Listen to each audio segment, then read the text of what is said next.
Hello dear friends, এটা কি বলতে পারো? এটা হচ্ছে করলা আলু বেগুন।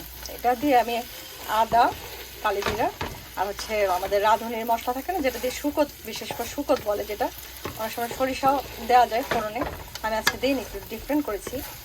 তো ভেজিটেবলের একটা আইটেম এটা হচ্ছে রান্না। আমি আরও দেখাচ্ছি আর কী কী করেছি আমি দেখাচ্ছি, ঠিক আছে?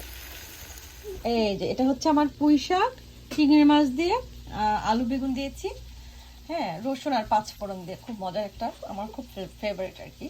আর এটা হচ্ছে করলা আর আলু ভাজি, আর এটা হচ্ছে ঝিঙের তরকারি, আর এটা হচ্ছে সেই তরকারিটা নামালাম, এখন ধোয়া বেরোচ্ছে।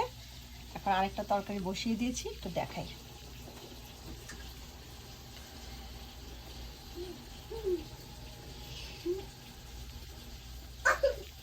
এই যে এটা হচ্ছে আমার পেঁয়াজ, মোটামুটি রসুন পেঁয়াজ, তারপর যে সয়াবিন দিয়ে দিলাম, আর একটু চেরি টমেটো দিলাম আমার দিদির বাগানে এখানকার।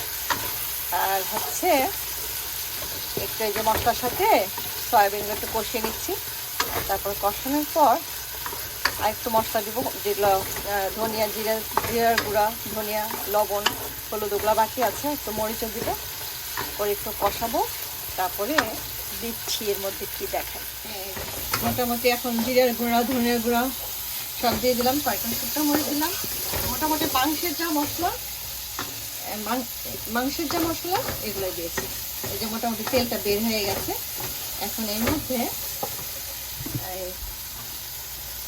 আলুগুলো দিয়ে দিব, আলুটা একটু কষিয়ে নিব। এই যে হচ্ছে আলুটা একটু কষাবো, একটু বেশিক্ষণ না, অল্প, এভাবে একটু ভেজে ভেজে।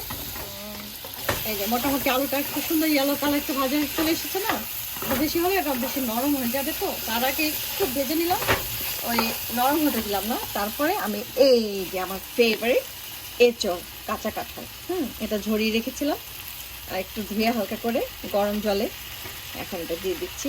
আমার খুব ফেভারিট একটা নিরামিষ আইটেম। এখন এটাকে এভাবে একটু ভাজবো, কষিয়ে তারপর আবার ঢাকবো।